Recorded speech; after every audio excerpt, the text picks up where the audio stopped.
പ്രായമായവരിലും കുട്ടികളിലും വളരെയധികം ബുദ്ധിമുട്ടുണ്ടാക്കുന്ന അല്ലെങ്കിൽ അവർ ഒരുപാട് ഫേസ് ചെയ്യുന്ന ഒരു വലിയ ബുദ്ധിമുട്ടാണ് ഈ ഡിപ്രഷൻ, മൂഡ് സ്വിങ്സ്, അമിത ചിന്ത തുടങ്ങിയവ.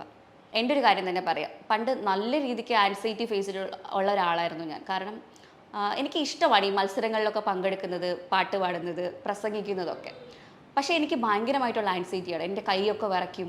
ഈ പ്രാണായാമാസ് നമ്മൾ റെഗുലറായിട്ട് പ്രാക്ടീസ് ചെയ്യുവാണെങ്കിൽ നമുക്ക് ഒരു പരിധി വരെ സ്ട്രെസ്സിനെ കൺട്രോൾ ചെയ്യാൻ സാധിക്കുന്നതാണ്. അപ്പോൾ നമ്മൾക്ക് ഇഷ്ടമുള്ള കാര്യങ്ങൾ, ചിലർക്ക് വരയ്ക്കാൻ ഇഷ്ടമായിരിക്കും, ചിലർക്ക് വായിക്കാൻ ഇഷ്ടമായിരിക്കും, ഡാൻസ് ചെയ്യാൻ, പാട്ട് കേൾക്കാൻ, മ്യൂസിക് തെറാപ്പി, ഇതൊക്കെ വളരെ നല്ലതാണ്. ഹായ്, നമസ്കാരം. ഞാൻ doctor Ranjitha. Doctor Ranjitha's wellness clinic, Muttathara, Trivandrum. ഇന്ന് നമുക്ക് ഡിപ്രഷൻ, സ്ട്രെസ്സ്, മൂഡ് സ്വിങ്സ്, അമിത ചിന്ത തുടങ്ങിയവയെക്കുറിച്ച് നോക്കാം. പ്രായമായവരിലും കുട്ടികളിലും വളരെയധികം ബുദ്ധിമുട്ടുണ്ടാക്കുന്ന അല്ലെങ്കിൽ അവർ ഒരുപാട് ഫേസ് ചെയ്യുന്ന ഒരു വലിയ ബുദ്ധിമുട്ടാണ് ഈ ഡിപ്രഷൻ, മൂഡ് സ്വിങ്സ്, അമിത ചിന്ത തുടങ്ങിയവ. ഇനി പലർക്കും അറിയില്ല, ഞാൻ ഫേസ് ചെയ്യുന്നത് ഡിപ്രഷനാണോ, ഞാൻ ഫേസ് ചെയ്യുന്ന ആൻസൈറ്റി ആണോ എന്നുള്ള തിരിച്ചറിവ് പലർക്കും ഇല്ല. ഞാൻ ഈ പറയുന്ന സിംറ്റംസ് അല്ലെങ്കിൽ പ്രശ്നങ്ങൾ നിങ്ങൾ ഫേസ് ചെയ്യുന്നുണ്ടോ എന്നുള്ളത് ഒന്ന് ശ്രദ്ധിക്കുക. നിങ്ങൾക്ക് ഡിപ്രഷൻ ഉണ്ടെങ്കിൽ പ്രധാനമായിട്ടും നിങ്ങൾക്ക് ലോസ് ഓഫ് ഇൻട്രസ്റ്റ്, അതായത് താല്പര്യക്കുറവ്. നമ്മൾ പണ്ട് ഇഷ്ടത്തോടെ ചെയ്തുകൊണ്ടിരുന്ന പല കാര്യങ്ങളും ഇന്ന് നമുക്ക് ചെയ്യാനുള്ള ബുദ്ധിമുട്ട്. അതായത് നിങ്ങൾക്ക് സിനിമയ്ക്ക് പോകുന്നത് പണ്ട് ഭയങ്കര ഇഷ്ടമായിരുന്നിരിക്കാം. നിങ്ങൾക്ക് അതുപോലെ പാർക്കിൽ പോകുന്നതും ബീച്ചിൽ പോകുന്നതും അതൊക്കെ ഭയങ്കര ഇഷ്ടമുള്ള കാര്യമായിരുന്നിരിക്കാം, ട്രിപ്പ് പോകുന്നതൊക്കെ. പക്ഷേ ഇന്ന് നമുക്കിത് ചെയ്യാനുള്ള വലിയ ബുദ്ധിമുട്ട്, അതായത് നമുക്ക് നമുക്ക് എവിടെയും പോകണ്ട എന്നുള്ളൊരു തോന്നൽ വരിക, എപ്പോഴും റൂമിൽ തന്നെ കിടക്കാനുള്ളൊരു തോന്നൽ, അമിതമായിട്ടുള്ള ക്ഷീണം, ശരീരവേദന, മടി, അലസത തുടങ്ങിയവ നമുക്ക് അനുഭവപ്പെടാൻ തുടങ്ങുന്നു. അതുമാത്രമല്ല, പ്രതീക്ഷ നഷ്ടപ്പെടുക, അതായത് ഇനി ഞാൻ ജീവിച്ചിട്ട് കാര്യമില്ല, എനിക്കാരുമില്ല, ഞാൻ ഒറ്റപ്പെട്ടു പോയി എന്നുള്ളൊരു തോന്നൽ നമുക്ക് ഉണ്ടാവുക. അല്ലെങ്കിൽ നമ്മുടെ വീട്ടുകാരോട് നമുക്കൊന്നും ഷെയർ ചെയ്യാനുള്ളൊരു മൂഡില്ല, നമുക്ക് എല്ലാവരിൽ നിന്നും നമ്മൾ ഒഴിഞ്ഞു മാറുന്ന പോലെയാണ്. നമ്മൾ എവിടെയെങ്കിലും പോയി ഒറ്റയ്ക്കിരിക്കുന്നു, ഇരുട്ടത്തിരിക്കുന്നു, അങ്ങനത്തെ ഉള്ള കാര്യങ്ങൾ നമ്മൾ റിപ്പീറ്റഡ് ആയിട്ട് ചെയ്തുകൊണ്ടിരിക്കുക. ഇനി രാത്രിയിലാവട്ടെ ഉറക്കം വളരെ ബുദ്ധിമുട്ട്. നമ്മൾ എത്ര കിടന്ന് ഉറങ്ങി തിരിഞ്ഞ് മറിഞ്ഞ് കിടന്നാലും നമുക്ക് ഉറക്കം വരത്തില്ല. നമ്മൾ ഓരോന്ന് അമിതമായിട്ട് ചിന്തിച്ച് കൂട്ടുക, അല്ലെങ്കിൽ ചിലർക്ക് പാനിക് അറ്റാക്ക് വരെ വരുന്നുണ്ട്. അതെന്ന് വെച്ചാൽ നമ്മൾക്ക് രാത്രി നമ്മളിപ്പോൾ ഉറങ്ങി കിടന്നാൽ കൂടെ നമ്മളൊരു 2 മണി 3 മണി സമയത്ത് ഞെട്ടി ഉണരുകയാണ്. നെഞ്ചിലൊരു കല്ലെടുത്ത് വെച്ചൊരു അത്രയും വിഷമത്തോടെ നമ്മൾ ഞെട്ടി ഉണരുകയാണ്. അതുമാത്രമല്ല, ചിലർക്കാവട്ടെ അമിതമായിട്ടുള്ള വിശപ്പ് കൂടുതലായിരിക്കും. ചിലർക്ക് വിശപ്പ് തീരെ ഉണ്ടാവില്ല, ചിലർക്ക് വിശപ്പ് ഭയങ്കര കൂടുതലായിരിക്കും. ചിലർക്കാവട്ടെ അമിതമായിട്ടുള്ള ഉറക്കം കൂടുതലായിരിക്കും. അതായത് അവർക്ക് എപ്പോഴും കിടക്കണം, അവരെപ്പോഴും കിടന്ന് ഉറങ്ങിക്കൊണ്ടിരിക്കും. അതായത് ദിവസം ഒരു 14-15 മണിക്കൂറൊക്കെ അധികമായിട്ട് അവർ ഉറങ്ങാറുണ്ട്. അപ്പോൾ ഇതൊക്കെയാണ് മെയിനായിട്ടുള്ള ഡിപ്രഷനിലെ സിംറ്റംസ്. ഇനി ചിലർക്കാവട്ടെ സൂയിസൈഡൽ ടെൻഡൻസി ഉണ്ട്. അവർക്ക് എന്തെങ്കിലും രീതിയിൽ നമ്മുടെ ശരീരത്തിനെ തന്നെ ഹാം ചെയ്യണം. ബ്ലേഡ് എടുത്ത് കൈ മുറിക്കുന്നവരുണ്ട്. നമ്മൾക്ക് എന്തെങ്കിലും രീതിയിൽ നമ്മളെ അങ്ങ് നശിപ്പിക്കാം എന്നുള്ളൊരു തോന്നൽ വരിക, അല്ലെങ്കിൽ ഇനി ഞാൻ ജീവിച്ചിട്ട് എനിക്കിനി ആരും ഇല്ല, അല്ലെങ്കിൽ എന്നെ സ്നേഹിക്കാൻ ആരുമില്ല എന്നുള്ളൊരു തോന്നൽ വരിക. ഇത്തരം കണ്ടീഷൻസാണ്. നമ്മളെ മനുഷ്യരാണ്, നമുക്കറിയാം, നമുക്ക് എല്ലാവർക്കും വിഷമങ്ങൾ വരുന്നതാണ്. ഒരു 2-3 ദിവസം ആ വിഷമം നീണ്ടു നിൽക്കുന്നത് സ്വാഭാവികമായിട്ടും എല്ലാവർക്കും ഒരു നോർമലായിട്ട് നമുക്ക് കണക്കാക്കാം. ഇനി അതല്ല, 2 ആഴ്ച 3 ആഴ്ച അതിൽ കൂടുതൽ ഈ ഡിപ്രഷൻ ഇങ്ങനെ നീണ്ടു നിൽക്കുന്നുണ്ടെങ്കിൽ നിങ്ങൾ എന്തായാലും ഒരു ഡോക്ടറിനെ അല്ലെങ്കിൽ ഒരു സൈക്കോളജിസ്റ്റിനെ കൺസൾട്ട് ചെയ്യുക. നിങ്ങളുടെ വിഷമങ്ങൾ അവരോട് തുറന്ന് പറയാൻ വേണ്ടി ശ്രമിക്കുക. കൂടുതലും നമ്മൾക്ക് നമ്മുടെ വിഷമങ്ങൾ ഷെയർ ചെയ്യാൻ ഒരാളുണ്ടെന്നുണ്ടെങ്കിൽ തന്നെ നമ്മുടെ പകുതി പ്രശ്നങ്ങളും അവിടെ തന്നെ കുറയും. അപ്പോൾ ഇതാണ് പ്രധാനമായിട്ടും ഡിപ്രഷനിൽ നമ്മൾക്ക് അനുഭവപ്പെടുന്ന സിംറ്റംസ് എന്ന് പറയുന്നത്. ഇനി ആൻസൈറ്റി എന്ന് പറഞ്ഞാൽ അമിതമായ ഉത്കണ്ഠ അല്ലെങ്കിൽ അമിതമായ ഭയമാണ്. ഫോർ എക്സാമ്പിൾ, ഇപ്പോൾ നമ്മളുടെ വേണ്ടപ്പെട്ടവർക്ക് ആർക്കെങ്കിലും ഒരു അസുഖം വന്നു, അതായത് ക്യാൻസറോ കൊറോണയോ അങ്ങനെ എന്തെങ്കിലും ഒരു അസുഖം വന്നെന്ന് വെക്കുക. നമുക്ക് ഭയങ്കര ആദി കൂടുകയാണ്. എനിക്കിനി അങ്ങനെ എന്തെങ്കിലും സംഭവിക്കുമോ, എൻ്റെ അച്ഛനോ അമ്മയ്ക്കോ എൻ്റെ മക്കൾക്കോ ആർക്കെങ്കിലും ഇങ്ങനെ സംഭവിക്കുമോ എന്നുള്ള ആദ്യം നമ്മുടെ മനസ്സിൽ കിടന്ന് അത് നമുക്ക് ഓവർ തിങ്കിങ്ങിലോട്ട് പോയി അത് ഡിപ്രഷനിലോട്ട് പോകുന്നവരുണ്ട്, പാനിക് അറ്റാക്ക് വരെ ആവുന്നവരുണ്ട്. അതാണ് അമിത ഉത്കണ്ഠ എന്ന് പറയുന്നത്. നമ്മൾ കുഞ്ഞുങ്ങൾക്ക് കൂടുതലായിട്ട് ഇത് കാണാറുണ്ട്. അതായത് ഈ സ്റ്റേജ് ഫിയർ, അതായത് സെമിനാർ എടുക്കുമ്പോഴും ക്ലാസ്സിൽ അല്ലെങ്കിൽ ടീച്ചർ ക്വസ്റ്റ്യൻ ചോദിക്കുമ്പോഴും ഒക്കെ ഉള്ള അമിതമായിട്ടുള്ള പേടി, അല്ലെങ്കിൽ ഒരു സ്പീച്ച് കൊടുക്കുക, കുറേ പേര് ഇരിക്കുന്ന സ്ഥലത്ത് പോയി സംസാരിക്കുമ്പോൾ ഉണ്ടാവുന്ന പേടി, ഇതൊക്കെ കുട്ടികൾക്ക് കൂടുതലായിട്ട് ഇപ്പോഴും കണ്ടുവരുന്നുണ്ട്. അപ്പോൾ അതൊക്കെ നമ്മൾ ഈ ഒരു ആൻസൈറ്റിനെ ഓവർകം ചെയ്യണമെന്നുണ്ടെങ്കിൽ നമ്മളത് റിപ്പീറ്റഡ് ആയിട്ട് ചെയ്യുക എന്ന് മാത്രമേ ഉള്ളൂ വഴി. എൻ്റെ ഒരു കാര്യം തന്നെ പറയാം. പണ്ട് നല്ല രീതിക്ക് ആൻസൈറ്റി ഫേസിൽ ഉള്ള ഒരാളായിരുന്നു ഞാൻ. കാരണം എനിക്ക് ഇഷ്ടമാണ് ഈ മത്സരങ്ങളിലൊക്കെ പങ്കെടുക്കുന്നത്, പാട്ട് പാടുന്നത്, പ്രസംഗിക്കുന്നതൊക്കെ. പക്ഷേ എനിക്ക് ഭയങ്കരമായിട്ടുള്ള ആൻസൈറ്റിയാണ്. എൻ്റെ കൈയൊക്കെ വിറയ്ക്കും, അതുപോലെ തന്നെ എനിക്ക് തൊണ്ട വരളും, തളർന്ന പോലെയൊക്കെ എനിക്ക് തോന്നുമായിരുന്നു. പക്ഷേ എനിക്കത് അറിയില്ലായിരുന്നു ഇത് എനിക്ക് ആൻസൈറ്റി ആണ്. ഞാൻ വിചാരിക്കുന്ന ഈ പങ്കെടുക്കുന്ന കുട്ടികൾക്കെല്ലാം ഈ ഒരു പേടി ഉണ്ടായിരിക്കും എന്നാണ് എൻ്റെ ഒരു ധാരണ. പക്ഷേ ഇത് അങ്ങനെയല്ലായിരുന്നു എന്ന് എനിക്ക് പിന്നീടാണ് മനസ്സിലായത്. പക്ഷേ ഞാൻ എന്ത് ചെയ്യും, ഞാൻ പങ്കെടുക്കുമായിരുന്നു. എനിക്ക് അല്ലെങ്കിൽ ഇനി പങ്കെടുക്കാതെ എനിക്ക് സമ്മാനം കിട്ടിയില്ലെങ്കിൽ മറ്റുള്ളവർ കിട്ടുമ്പോൾ ഞാൻ അയ്യോ ഞാനിത് പങ്കെടുത്തിരുന്നെങ്കിൽ എനിക്ക് സമ്മാനം കിട്ടുമായിരുന്നല്ലോ എന്നുള്ളൊരു കുറ്റബോധം എനിക്ക് പിന്നീട് തോന്നും. അതുകൊണ്ട് ഞാൻ എന്ത് ചെയ്യും, ഞാൻ എന്തായാലും പോയി പങ്കെടുക്കും. പക്ഷേ ഞാൻ ഇത്രയും ഫേസ് ചെയ്യുന്നുണ്ടായിരുന്നു. പിന്നെ ഞാൻ റിപ്പീറ്റഡ് ആയിട്ട് കുറേ വട്ടം ഇങ്ങനെ പങ്കെടുത്ത് വന്നപ്പോഴാണ് കുറച്ചെങ്കിലും എൻ്റെ ആൻസൈറ്റി അന്ന് കുറഞ്ഞു തുടങ്ങിയത്. അപ്പോൾ ഇപ്പോൾ എനിക്കത് കറക്റ്റായിട്ട് മനസ്സിലായി. അതുകൊണ്ട് നിങ്ങൾ ആൻസൈറ്റി എന്തെങ്കിലും ഫേസ് ചെയ്യുന്നുണ്ടെന്നുണ്ടെങ്കിൽ നിങ്ങളത് റിപ്പീറ്റഡ് ആയിട്ട് ചെയ്യാൻ ശ്രമിക്കുക. ഫോർ എക്സാമ്പിൾ നമ്മളിപ്പോൾ ആദ്യമായിട്ട് വാഹനം ഓടിക്കുകയാണ്.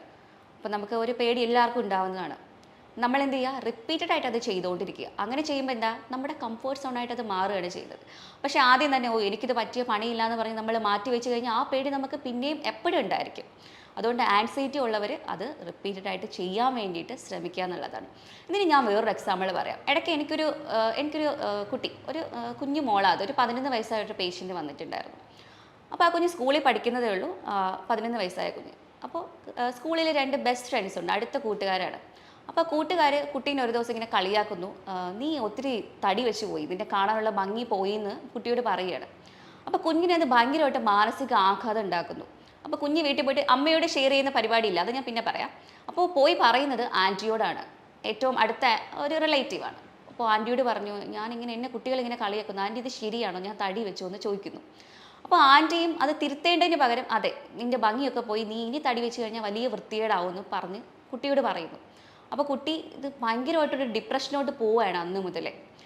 പിന്നീട് കുട്ടി ഈ കൂട്ടുകാരികളോട് മിണ്ടാണ്ടാവുന്നു, സ്കൂളിൽ പോയാലും ടീച്ചേഴ്സിനോട് മിണ്ടുന്നില്ല, ഒന്നും മിണ്ടുന്നില്ല. വീട്ടിൽ വന്നാലും അമ്മ സംസാരിച്ചാലും ഒന്നും മിണ്ടുന്നില്ല, സഹോദരനോട് കളിക്കുന്നില്ല, പണ്ടത്തെ ആളെയല്ല, ഭയങ്കരമായിട്ട് അങ്ങ് മാറിപ്പോയി. അപ്പോൾ വീട്ടുകാർ ചോദിക്കാൻ തുടങ്ങി എന്താ പ്രശ്നം എന്ന് പറഞ്ഞ് കുട്ടി ആരടുത്തും ആദ്യം ഒന്നും പറയുന്നില്ല. അപ്പോൾ കൗൺസിലിങ്ങിന് പോകുമ്പോഴത്തേക്കാണ് ഡോക്ടറോട് പറയുന്നത് ഇതുപോലെയാണ്, എനിക്ക് കുട്ടികൾ ഇങ്ങനെ പറഞ്ഞപ്പോൾ, എൻ്റെ ബെസ്റ്റ് ഫ്രണ്ട്സാണ് അവരെന്നോട് ഇങ്ങനെ പറഞ്ഞപ്പോൾ എനിക്ക് ഭയങ്കര വിഷമമായി. അതിന് കാരണം കുട്ടി ഈ തടിയുള്ളവർ അത്ര മോശമാണ്, അല്ലെങ്കിൽ തടിയുള്ളവരെ കളിയാക്കുന്നത് നേരത്തെ കേട്ടിരിക്കുന്നു. അത് ആ കുഞ്ഞിൻ്റെ മനസ്സിലിങ്ങനെ കിടക്കുന്നു, ഇതെന്തോ വലിയ മോശമുള്ള കാര്യമാണെന്ന് കുഞ്ഞിൻ്റെ മനസ്സിൽ അങ്ങനെ പതിഞ്ഞ് കിടക്കുകയാണ്. അതുകൊണ്ടിട്ടാണ് ആ കുഞ്ഞ് അത്രയ്ക്ക് പേടിച്ചിട്ട്, അതിന് ഭയങ്കര പേടിയാണ്. അപ്പം ഞാൻ ചോദിച്ചു എന്താണ് ഇപ്പം എങ്ങനെയാണ് കുട്ടി, അപ്പം പറയുന്നു വീട്ടിൽ നിന്ന് ഭക്ഷണം കഴിക്കുന്നില്ല, 2 മാസം ആവുന്നു വീട്ടിൽ നിന്ന് അരിയാഹാരം എന്തെങ്കിലും കഴിച്ചിട്ട്. കുഞ്ഞിങ്ങനെ ഗൂഗിളൊക്കെ നോക്കി അതിനെയൊക്കെ സെർച്ച് ചെയ്ത് നോക്കിയിട്ട് ഫ്രൂട്ട്സും പാലും മാത്രമാണ് വീട്ടിൽ നിന്ന് കഴിക്കുന്നത്. അപ്പോൾ ആ കുട്ടിയുടെ അമ്മ വന്ന് കരഞ്ഞ് പറയും, ഡോക്ടർ എങ്ങനെയെങ്കിലും ഒരു പിടി ചോറ് അവൾ കഴിച്ചെങ്കിൽ മതി എന്നുള്ള രീതിയിൽ എന്നോട് സംസാരിക്കുകയാണ്. അപ്പം ഞാൻ പറഞ്ഞു നോക്കി, മോള് കുറച്ച് ചോറ്, ഇല്ല ഡോക്ടർ എനിക്ക് പേടിയാണ്. കുട്ടി എന്നോട് സംസാരിച്ച ആ ഒരു കാര്യമാണ് ആദ്യം, എനിക്ക് പേടിയാണ്, എന്നെ ഇങ്ങനെ നിർബന്ധിക്കേണ്ട, എനിക്ക് ചോറ് കഴിക്കാൻ പറ്റില്ല. പക്ഷേ ഈ കുട്ടി അണ്ടർ വെയിറ്റിലോട്ട് പോയി, ഇപ്പോൾ 10 കിലോ വരെ വെയിറ്റ് ഇപ്പോൾ റെഡ്യൂസ് ആയിപ്പോയി. അപ്പോൾ നമ്മൾ പറഞ്ഞു മോളെ വെയിറ്റ് ലോസ് ആയി, ഇത്രയും വെയിറ്റ് ഇങ്ങനെ റെഡ്യൂസ് ആയാൽ പറ്റില്ല മോളെ, അണ്ടർ വെയിറ്റ് ആണെന്ന് പറഞ്ഞിട്ടും കുട്ടി അത് അക്സെപ്റ്റ് ചെയ്യാൻ റെഡിയല്ല. അപ്പോൾ നമ്മൾ പറഞ്ഞു, കുട്ടികളുടെ വേറെ റിലേറ്റീവ്സ് പറഞ്ഞത് ഒരു കാര്യം ചെയ്യും, സ്കൂൾ മാറ്റ്, ക്ലാസ് മാറ്റ്, ആ കുട്ടികളോട് ഇനി ഇരിക്കേണ്ടെന്ന് പറഞ്ഞു.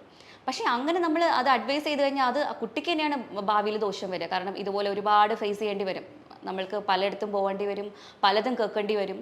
അങ്ങനെ കേട്ട് കഴിഞ്ഞാൽ വീണ്ടും കുട്ടി ഡെസ്പാവും. അപ്പോൾ അതിന് പകരം അവിടെ നിന്ന് സർവൈവ് ചെയ്ത് നമ്മൾക്ക് വീട്ടുകാർ തന്നെ പഠിപ്പിക്കേണ്ട ഒരു കാര്യം എന്ന് പറഞ്ഞാൽ കുട്ടികളുടെ ബോൾഡാക്കി വളർത്താൻ വേണ്ടി ശ്രമിക്കുക എന്നുള്ളത് വളരെ വളരെ ഇമ്പോർട്ടൻ്റ് ആയിട്ടുള്ളൊരു കാര്യമാണ്.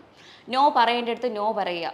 നമുക്ക് ഈ എന്താ പറയുക, സൊസൈറ്റിയിൽ നമുക്ക് എന്തും സംസാരിക്കാനുള്ള റൈറ്റ്സ് ഉണ്ട്, നമുക്ക് സ്വാതന്ത്ര്യമുണ്ട്. അപ്പോൾ നോ പറയേണ്ടടുത്ത് കുട്ടി നോ തന്നെ പറഞ്ഞ് നിങ്ങൾ വീട്ടുകാർ കുട്ടികളെ കുഞ്ഞിലെ തന്നെ പഠിപ്പിക്കാൻ വേണ്ടി ശ്രമിക്കുക. മറ്റുള്ളവർ നമ്മുടെ ജീവിതത്തിൽ കയറി തലയിടാനുള്ള ഒരു കാര്യം നമ്മളത് ഉണ്ടാക്കി കൊടുക്കണ്ട, അതിനുള്ള കാര്യമില്ല.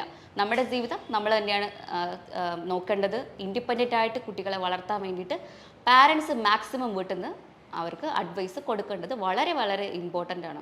സ്കൂളിൽ നിന്ന് കുട്ടി വരുമ്പോൾ കുട്ടിയോട് സംസാരിക്കുക, ഇന്നെങ്ങനെ ഉണ്ടായിരുന്നു, ഫ്രണ്ട്സിനെ കുറിച്ച് ചോദിക്കുക, ടീച്ചേഴ്സിനെ കുറിച്ച് ചോദിക്കുക. ഈ കാര്യങ്ങളൊക്കെ നമ്മൾ കുട്ടികളോട് എപ്പോഴും ഡിസ്കസ് ചെയ്യാൻ വേണ്ടിയിട്ട് പരമാവധി ശ്രമിക്കേണ്ടത് വളരെ വളരെ അത്യാവശ്യമുള്ളൊരു കാര്യമാണ്. അപ്പോൾ അതാണ് ആൻസൈറ്റി. ഇനി നമുക്ക് ഓവർ ചിന്ത അല്ലെങ്കിൽ അമിത ചിന്തയെക്കുറിച്ച് നോക്കിയാലോ. കൂടുതലും സ്ത്രീകൾക്കും പ്രായമായവരിലുമാണ് ഈ ഒരു പ്രശ്നം കണ്ടുവരുന്നത്.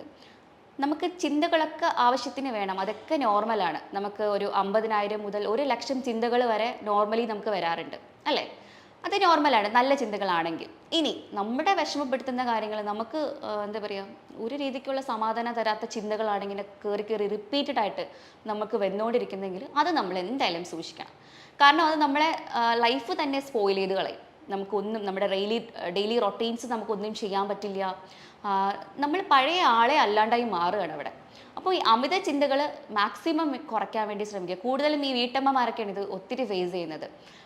വർക്കിംഗ് വുമൻസിന് അധികം ഇല്ലെങ്കിൽ പഠിക്കുന്ന കുട്ടികൾക്ക്, ഗേൾസിനും, അതുപോലെ തന്നെ ഈ വീട്ടമ്മമാർക്കും 60 വയസ്സ് കഴിഞ്ഞ സ്ത്രീകൾക്കും ഒക്കെ ഒരുപാട് അമ്മമാരൊക്കെ വന്ന് പറയാറുണ്ട് ഇതുപോലെ. അവരൊക്കെയാണ് ഇത് കൂടുതലായിട്ടും ഈ ഓവർ തിങ്കിങ് പ്രശ്നങ്ങൾ ഫേസ് ചെയ്യുന്നത്. അപ്പോൾ നമുക്കിത് എങ്ങനെയൊന്ന് ഓവർകം ചെയ്യാം എന്നുള്ളതിനെ കുറിച്ച് നോക്കാം. അപ്പോൾ എനിക്ക് പറയാനുള്ളത്, നിങ്ങൾക്ക് ഇത്രയും പ്രശ്നങ്ങൾ ഫേസ് ചെയ്യുന്നുണ്ടെങ്കിൽ അത് ഒരു 2-3 ആഴ്ചയിൽ കൂടുതൽ നീണ്ടു നിൽക്കുന്നുണ്ടെങ്കിൽ എന്തായാലും ഒരു കൺസൾട്ടേഷൻ നിങ്ങൾ എടുത്ത് നമ്മുടെ കാര്യങ്ങളൊക്കെ മറ്റൊരു ആളോട് ഷെയർ ചെയ്യാൻ വേണ്ടിയിട്ട് ശ്രമിക്കുക. പിന്നെ ഇടയ്ക്കിടയ്ക്ക് നമ്മൾക്ക് ഇതിങ്ങനെ ബുദ്ധിമുട്ടുണ്ടാക്കുന്നുണ്ട്, നമ്മുടെ ഡെയിലി റൊട്ടീനെയൊക്കെ അവതാളത്തിലാക്കുന്നുണ്ടെങ്കിൽ നമുക്ക് വീട്ടിൽ ചെയ്യാൻ പറ്റിയ കുറച്ച് ടിപ്സുകൾ പോലെ ഞാൻ പറഞ്ഞുതരാം. പ്രധാനമായിട്ട് ഒരെണ്ണം എന്ന് പറയുന്നത് ബ്രീത്തിങ് ടെക്നിക്സ് ആണ്. പ്രാണായാമാസം എന്ന് പറയും. ഈ പ്രാണായാമാസം നമ്മൾ റെഗുലറായിട്ട് പ്രാക്ടീസ് ചെയ്യുവാണെങ്കിൽ നമുക്ക് ഒരു പരിധി വരെ സ്ട്രെസ്സിനെ കൺട്രോൾ ചെയ്യാൻ സാധിക്കുന്നതാണ്. പ്രാണായാമത്തിൽ ഏറ്റവും പ്രധാനമായിട്ട് പറയാനുള്ള ഒരെണ്ണം നാഡീശുദ്ധി പ്രാണായാമം എന്ന് പറയുന്ന ഒരു പ്രാണായാമമാണ്.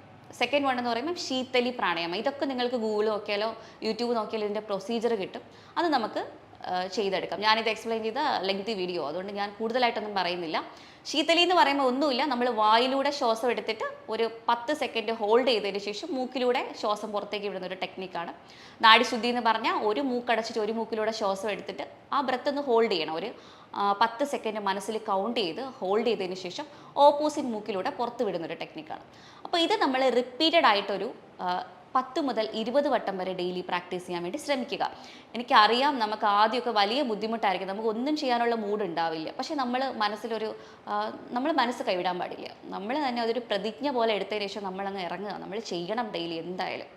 അപ്പോൾ അങ്ങനെ നമ്മളൊരു 5 വട്ടമായാലും ആദ്യം മതി സ്റ്റാർട്ടിങ്ങിൽ. പിന്നെ ആകുമ്പോൾ നമ്മൾ തന്നെ അതിൻ്റെ ഡ്യൂറേഷൻ കൂട്ടി കൊണ്ടുവന്നോളും. അപ്പോൾ അതാണ് ബ്രീത്തിങ് ടെക്നിക്കിൽ പെട്ടെന്ന് എനിക്ക് പറയാനുള്ളത്. പിന്നെ ഒരു കാര്യം വെച്ചാൽ പ്രോഗ്രസീവ് മസിൽ റിലാക്സേഷൻ ടെക്നിക്കാണ്. അതായത് നമ്മളൊന്ന് നിലത്തൊന്നൊരു പായ വിരിച്ചോ അല്ലെങ്കിൽ യോഗ മാറ്റിട്ടോ ഒന്ന് നമ്മൾ റെസ്റ്റ് എടുക്കുക. കൈകാലൊക്കെ നിവർത്തി വെച്ച് നമ്മളിന്ന് റെസ്റ്റ് എടുക്കുക. അതിനുശേഷം നമ്മുടെ ഓരോ പാർട്സും, അതായത് കൈ മുതൽ കാല്, തല, അത് ഫുള്ള് നമ്മൾ കോൺട്രാക്ട് ചെയ്യുക. നമ്മുടെ മസിൽസിന് നമ്മൾ ഇതുപോലെ കോൺട്രാക്ട് ചെയ്യണം. കോൺട്രാക്ട് ചെയ്തതിന് ശേഷം 1, 2, 3 എന്ന് അതും കൗണ്ട് ചെയ്യണം. ഒരു 10 സെക്കൻഡ് വരെ കൗണ്ട് ചെയ്തിട്ട് നമ്മൾ കോൺട്രാക്ട് ചെയ്ത് റിലാക്സ് ചെയ്യണം. ഇത് നമുക്ക് മസിൽ ടെൻഷൻ കുറയ്ക്കാൻ വേണ്ടിയിട്ട് വളരെയധികം ഹെൽപ്ഫുള്ളാണ്. മസിൽ ടെൻഷൻ വേഗം നമുക്ക് കുറയ്ക്കാൻ വേണ്ടി സാധിക്കും. ഇനി നിങ്ങൾക്ക് അമിതമായിട്ടുള്ള സ്ട്രെസ്സ്, പെട്ടെന്ന് നമുക്ക് ഭയങ്കരമായിട്ടുള്ള സ്ട്രെസ്സ് വരികയാണ്. അപ്പോൾ നമുക്ക് പെട്ടെന്ന് ഈ മൈൻഡിനെ ഡിവേർട്ട് ചെയ്യണം. അതിന് നമ്മൾ എന്താ ചെയ്യുക? പെട്ടെന്ന് പോയിട്ടൊരു കോൾഡ് വാട്ടർ അല്ലെങ്കിൽ ഐസ് വാട്ടറിൽ നമ്മൾ ഫേസിനെ ഒന്ന് വാഷ് ചെയ്യുക. അങ്ങനെ നമ്മൾ ചെയ്യുമ്പോഴത്തേക്ക് ഓക്സിജൻ സർക്കുലേഷൻ ശരീരത്തിൽ കൂടാൻ വേണ്ടിയിട്ട് ഇത് ഹെൽപ്പ് ചെയ്യും. അല്ലെങ്കിൽ ഒരു ബ്രീത്തിങ് ടെക്നിക്ക് നോക്കാം. നമുക്കറിയാം നമ്മൾ സ്ട്രെസ് അധികമായിട്ട് വരുമ്പോൾ കാർബൺ ഡൈ ഓക്സൈഡ് ശരീരത്തിൽ ഫില്ലാവും. അപ്പോൾ അതിനെ പുറത്ത് കളയാൻ വേണ്ടിയിട്ട് നമ്മൾ ഡീപ്പ് ഇൻഹലേഷൻ നമ്മുടെ മൂക്കിലൂടെ എടുത്തിട്ട് വായിലൂടെ നമ്മളത് പുറത്തേക്ക് വിടുക. അതായത് ഡീപ്പ് ഇൻഹലേഷൻ നമ്മൾ മൂക്കിലൂടെ എടുത്തിട്ട് വേണമെങ്കിൽ നമുക്കൊന്ന് ഹോൾഡ് ചെയ്യാം. ഒരു 10 സെക്കൻഡ് വരെ ഹോൾഡ് ചെയ്യുക. 1, 2, 3 എന്ന് കൗണ്ട് ചെയ്ത് 10 സെക്കൻഡ് ഹോൾഡ് ചെയ്തിട്ട് വായിലൂടെ പുറത്തേക്ക് വിടുക. ഈ ഒരു ടെക്നിക്ക് ചെയ്യുവാണെങ്കിൽ കാർബൺ ഡൈ ഓക്സൈഡ് വേഗം റിലീസായിട്ട് നമുക്ക് ഓക്സിജൻ ശരീരത്തിൽ കൂടാനായിട്ട് ഇത് ഹെൽപ്പ് ചെയ്യും. അപ്പോൾ ഈ ഒരു ടെക്നിക്സ് നിങ്ങൾ ഒന്ന് ട്രൈ ചെയ്ത് നോക്കുക. നിങ്ങൾക്ക് അമിതമായിട്ടുള്ള സ്ട്രെസ്സ് വരുമ്പോൾ ഇത് പെട്ടെന്നൊന്ന് മാറ്റിയെടുക്കാൻ വേണ്ടിയിട്ട്, മൈൻഡിനെ ഒന്ന് ഡൈവേർട്ട് ചെയ്യാൻ വേണ്ടിയിട്ട് ഇതൊന്ന് നിങ്ങൾക്ക് ശീലിച്ച് നോക്കാം. അതുപോലെ തന്നെ കുറച്ച് വൈറ്റമിൻസ് ഇതിന് വളരെ ഇമ്പോർട്ടൻ്റ് ആണ്. നിങ്ങൾക്ക് vitamin D, vitamin C, vitamin E ഒക്കെ നിങ്ങൾ പരമാവധി കഴിക്കാൻ വേണ്ടിയിട്ട് ശ്രമിക്കുക. പരമാവധി ഭക്ഷണത്തിൽ നിന്ന് കഴിക്കാൻ വേണ്ടി ശ്രമിക്കുക. അതുപോലെ തന്നെ ഇമ്പോർട്ടൻ്റ് ആണ് vitamin B12 supplement. Vitamin D ആണെങ്കിൽ അഡൽട്ട് ഡോസ് ആണെങ്കിൽ 60K ആണ്. അത് നമുക്ക് വീക്ക്ലി ഓൺസ് വെച്ചിട്ട് കഴിക്കാം. വൈറ്റമിൻ B12 ആണെങ്കിൽ ഭക്ഷണത്തിൽ കൂടെ നമുക്ക് കിട്ടുന്നത് വെച്ചാൽ നമുക്ക് ഒരുപാട് നട്ട്സ്, സീഡ്സ്, മീറ്റ്സുകൾ, ചിക്കൻ, മീൻ, മുട്ടയൊക്കെ ധാരാളം കഴിക്കുവാണെങ്കിൽ അതിൽ നിന്ന് വൈറ്റമിൻ B12 നമുക്ക് കിട്ടും. വൈറ്റമിൻ ഡി വന്നിട്ട് വെയിൽ കൊണ്ടാലാണ് നമുക്ക് കിട്ടുക. കാരണം ഇപ്പോൾ അബ്സോർപ്ഷൻ പവർ എല്ലാവർക്കും വളരെ കുറവാണ് വെയിൽ കൊണ്ടായാലും. അതുകൊണ്ട് നമുക്ക് സപ്ലിമെൻറ്റ് ഫോമിൽ എടുക്കുന്നത് കുറേ നല്ലതായിരിക്കും. കുട്ടികളാണെങ്കിൽ 2000ൻ്റെ ഡോസ് വേണമെങ്കിൽ നമുക്ക് കഴിക്കാം. അങ്ങനെ വൈറ്റമിൻ ഡെഫിഷ്യൻസീസ് വന്നു കഴിഞ്ഞാലും ഈ ഡിപ്രഷൻ കൂടാൻ അത് ഭയങ്കര ഒരു കാരണമാണ്, പ്രത്യേകിച്ച് വൈറ്റമിൻ ഡി. അതുകൊണ്ട് നിങ്ങളത് വേണമെങ്കിൽ ഒന്ന് ചെക്ക് ചെയ്തിട്ട് അതിനാവശ്യമുള്ള സപ്ലിമെൻറ്റ്സ് എടുക്കാൻ വേണ്ടിയിട്ട് ശ്രമിക്കുക. മറ്റൊരു കാര്യം എക്സസൈസ് ആണ്. നിർബന്ധമായിട്ടും നമ്മൾ ഒരു ദിവസം ഒരു 30 മിനിറ്റെങ്കിലും നമ്മൾ എക്സസൈസ് ചെയ്യാൻ വേണ്ടിയിട്ട് ശ്രമിക്കുക. 30 മുതൽ 40 മിനിറ്റ് വരെ എക്സസൈസ് നമ്മൾ സ്റ്റാർട്ടിങ്ങിൽ ചെയ്തു തുടങ്ങുക. പിന്നെ നമുക്ക് അതിൻ്റെ ഡ്യൂറേഷൻ കൂട്ടിയിട്ട് 1 മണിക്കൂർ ആ ഒരു രീതിയിൽ നമുക്ക് കൊണ്ടുപോകാം. നമ്മളിങ്ങനെ എക്സസൈസ് ചെയ്യുമ്പോൾ നമുക്ക് മസിൽ ടെൻഷൻ, ഞാൻ നേരത്തെ പറഞ്ഞ പോലെ മസിൽ നമുക്ക് ടെൻഷൻ റിലീസ് ചെയ്യാനും നല്ല രീതിക്ക് നമുക്ക് ഉറക്കം കിട്ടാനും ഒക്കെ ഇത് നമുക്ക് ഹെൽപ്പ് ആവും. അപ്പോൾ ഇത്രയും കാര്യങ്ങൾ നിങ്ങൾ അമിതമായിട്ടുള്ള സ്ട്രെസ്സ് നിങ്ങൾക്കുണ്ടെന്നുണ്ടെങ്കിൽ നിങ്ങൾ ചെയ്യുക. പിന്നെ നമുക്ക് അമിത ചിന്തയുള്ളവർക്ക്, ഞാൻ നേരത്തെ സൂചിപ്പിച്ച പോലെ ഓവർ തിങ്കിങ് ഉള്ളവർ, ഒരു നോട്ട് പാഡ് എന്തെങ്കിലും എടുത്തിട്ട് നമ്മളുടെ എന്താണ് ചിന്ത നമുക്ക് വരുന്നത് അപ്പോൾ തന്നെ അത് എഴുതി വയ്ക്കുക.